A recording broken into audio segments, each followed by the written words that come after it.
Sup, tea people? Welcome to episode 192. I like how it takes us 192 episodes to mess up the intro. Yeah, Whatever. we've messed up plenty of other things, though. So That's true. we've insulted the Europeans. We've insulted countless minority and majority groups. Yep. All around the world. So very proud of that fact. Let's do this. So what do we have? What are we brewing today, Danny? Got some ripe, some old ripe. Yep. Old man ripe. Yep. So this is from Yunnan Sourcing from Mr. Scott Wilson. Monsieur Scott. From 1990, not the 1990s, supposedly. So it's very old. It's been stored in Kunming, so dry stored.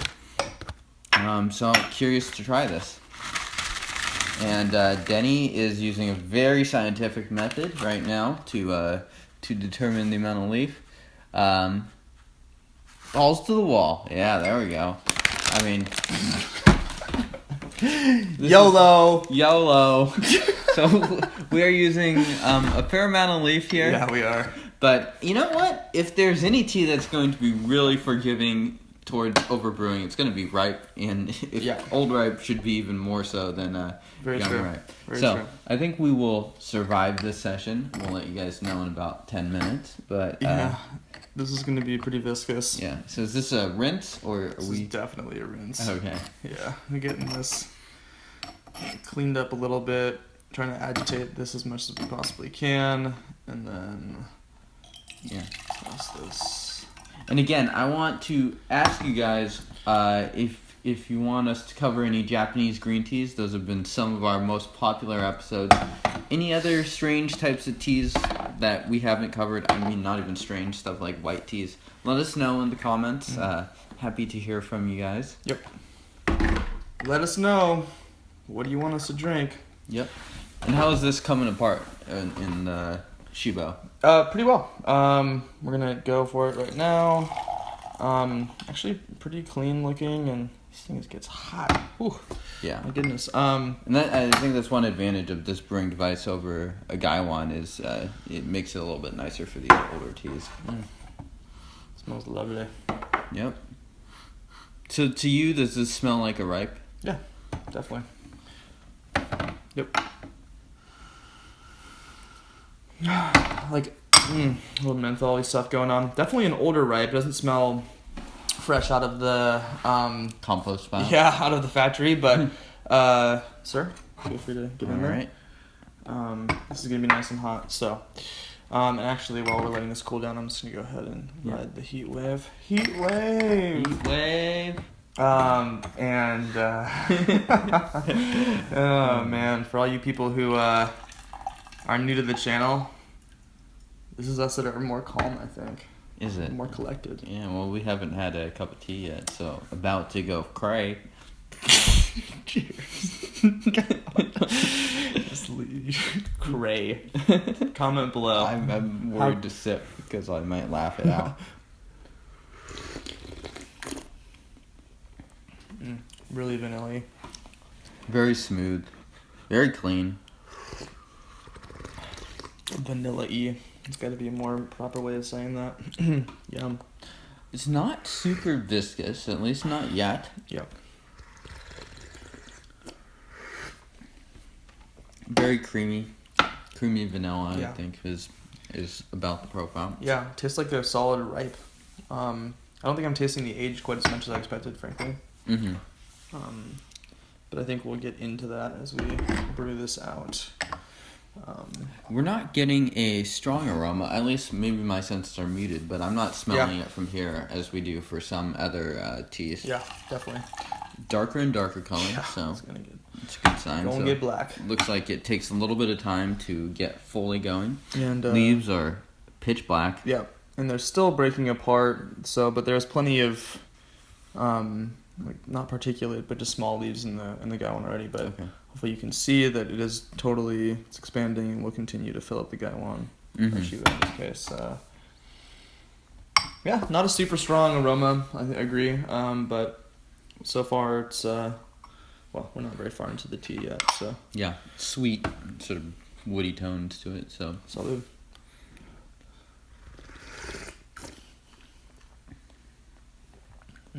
Much thicker.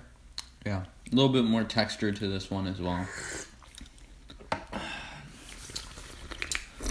You know, I'm not tasting the age on this very much. I'm not either. And, you know, that might be a product of what we've had that's been very aged. This has been stored in Kunming, where it's drier than, like, Hong Kong or Taiwan, for instance. Yeah. But I do agree. It has a different character to it than teas would if they had been stored in humidity for a long time. Yeah, yeah.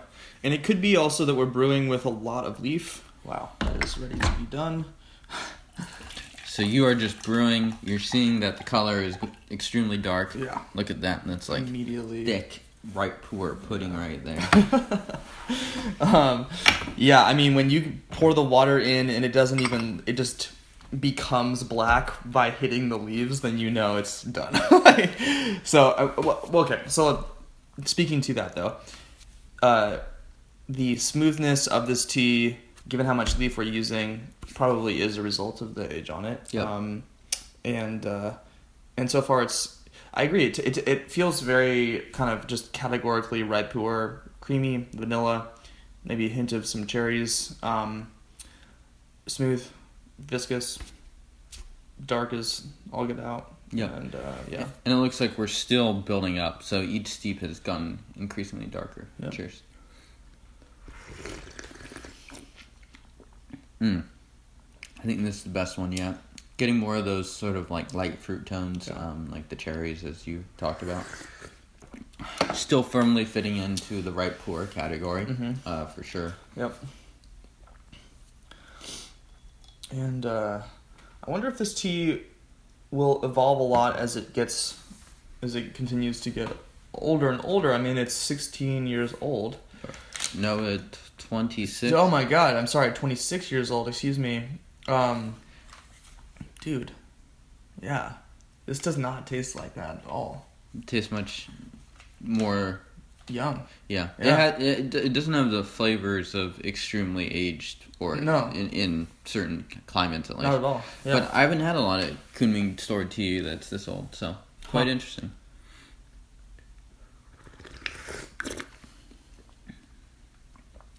Thick. This one's very thick.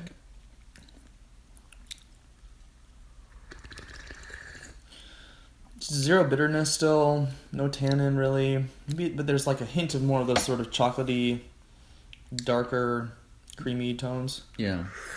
I definitely get a lot of creaminess to it. It's not like juiciness, more in that creamy category, I would say. Yeah. My God. Yeah. And this is gonna brew out for a long time. and this tea, I think, really does suit the weather we're having. It's very cold, so a wonderful wintertime tea, I would say. Wow, that's dark. So, this is kind of brewing out sort of like an exaggerated form of a rolled oolong or something, where it started out, it looked like it was quite weak for the amount of leaf you're using, and then we were reminded about 2 steeps in that we're using a shitload of leaf. Yeah, this is gonna continue to be thick, viscous, dark. Ripe pu'erhs, I think, can really handle this sort of abuse. So what would happen, theoretically speaking, or maybe not theoretically speaking, if we hit this with boiling water and we left it for like 30 seconds? Would like, because like raw pu'erh would get like nasty and bitter. It would probably be pretty gross. Would it? Yeah. So it'd be how would it be gross though? I think it would just be too. It wouldn't be like too tanniny, but it would just sort of be like too potent is like the wrong way of putting it, but basically, I mean, it would just be so overwhelmingly. So like when I say like overwhelmingly flavorful, that sounds good, but in like almost a bad, too much. Like when things are too sweet, they taste bad. And maybe what Denny's hinting at is like for some of these teas, we steep them for such a short time so we can pick up on all those small little subtleties and nuances to them. Mm-hmm. If we were to push this tea too much, it would be just like too bold in like a couple singular characteristics, and we would miss out on potentially a lot with the tea. Well, we're going to brew it out for 30 seconds right now with boiling water to figure it out anyway. Because, I mean, come on, right? YOLO! We, our production staff behind the camera is... signaling us to stop, but nope. We don't trust we experts. Don't stop. We don't trust experts we don't stop. at all, so we don't stop. We don't say no to nobody. We don't say no to nobody. That's right. So this is going to be potentially really gross, but we're going to tell you guys how it is really gross. 100%. In what sense is it really gross? So we'll be back in just a second. We are still brewing that same steep. How about the energy off this tea? Are you finding it yourself more relaxed, or is it sort of like an energizing tea for you?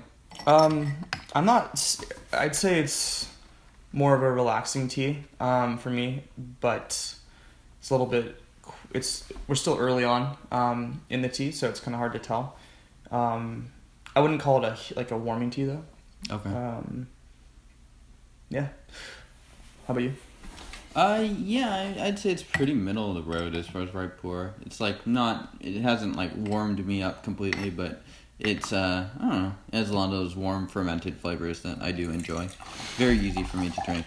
That tea looks like it's going to be thick. Oh my god. A droop. Yeah. Wow. Okay. This is what we're doing for you guys. Man, it's like molasses. Yeah. Wow, it's really dark. All right. Here we go. Here we go. Cheers, y'all.